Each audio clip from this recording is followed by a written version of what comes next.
The old man pressed a cold silver key into my hand and whispered, "When I die, don't open the door unless you're ready."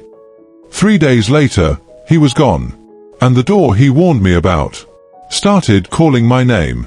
My name is Collins Carter, and this is the unbelievable story of how a dying inventor I barely knew changed everything I thought I understood about purpose, loss, and legacy. I met Mr. Elias Ward on the worst day of my life. It was 2045, in a small old town outside Lisbon, Portugal. I was sitting on a broken bench, crying so hard I couldn't even breathe. My father had died 2 months earlier. My college application was rejected that morning. Every plan I had collapsed in 1 week. And then I heard a voice. "Why are you crying alone, young man?" I looked up. An old man, maybe 85, maybe older, thin, pale, holding a wooden cane with shaking hands. But his eyes, bright, curious, almost glowing, watched me like he already knew my story. I wiped my face.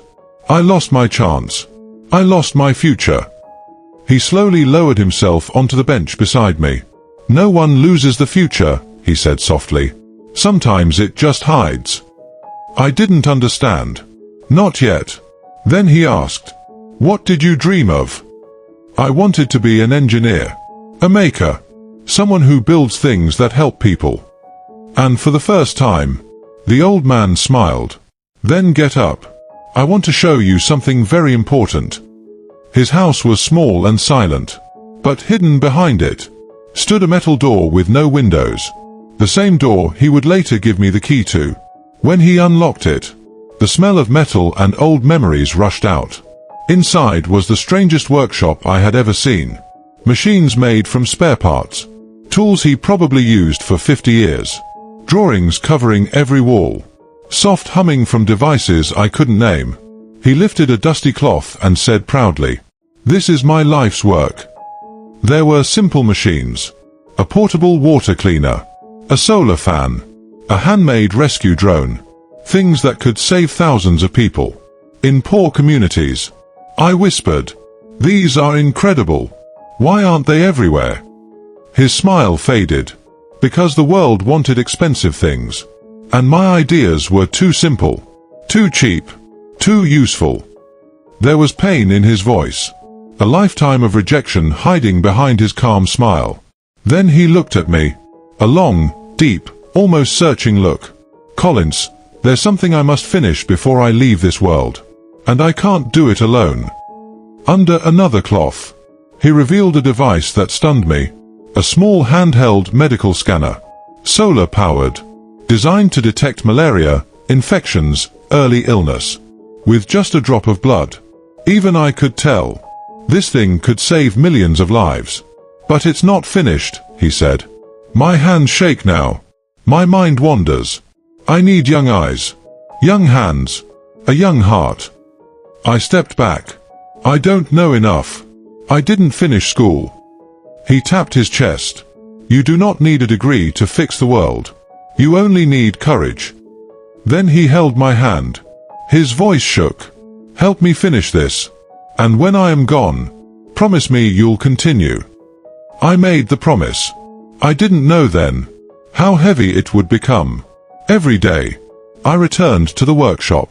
He taught me everything. How to solder, how to test circuits, how to read failures like maps. When I grew frustrated, he would laugh saying, "Good. Frustration means you're close." When the machine failed for the 10th time, I whispered, "I can't do this." He pointed at the broken device. "Every failure is a message. Listen to it." Slowly, I started understanding. Not just the machine, but him. He told me about his wife who died young, his son who left and never came back, his lonely years, his regrets, his hope that one invention, just one, would outlive him. I didn't know it then, but he was teaching me more than engineering. He was teaching me what it meant to build with love. Then, one morning in week 7, he collapsed. I rushed him to the hospital. Machines beeped around him. He looked smaller than ever. The doctor said quietly, 2 weeks. Maybe less. That night, he held my hand tightly and whispered, "Listen, Collins. I won't make it back to the workshop.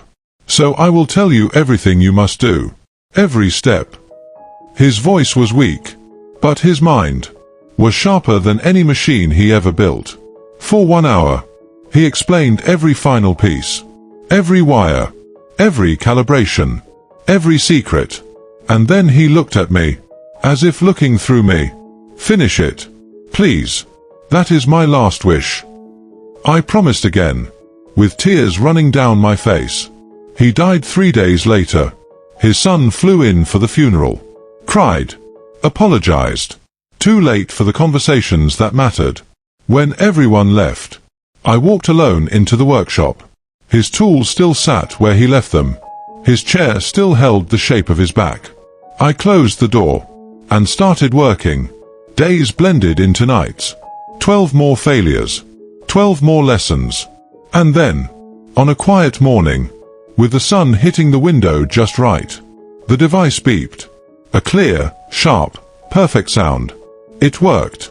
It really worked. I broke down crying, holding it against my chest. "We did it, Mr. Ward. We actually did it." 2 years have passed. His device is now used in 70 rural clinics across the world. It has diagnosed thousands, saved lives, started conversations. But that's not the best part. I turned his workshop into the Ward Innovation Hub, a place where lost young people like me, come to learn, invent, and build. 36 students, 4 new inventions, hundreds of lives touched, all because one dying man chose to believe in a boy crying on a bench. Last week, I visited his grave. I placed the silver key on the stone and whispered, "Your last lesson became my first beginning." And now I understand. Legacy is not money, not fame, not buildings, not achievements. Legacy is a seed you plant inside someone else and trust them to carry forward. My name is Lena Carter. An old inventor saved my life by giving me his. And now, I'm doing the same for others. Because that is what truly lasts. This is Future Fire Tales, where every broken moment points to a brighter future.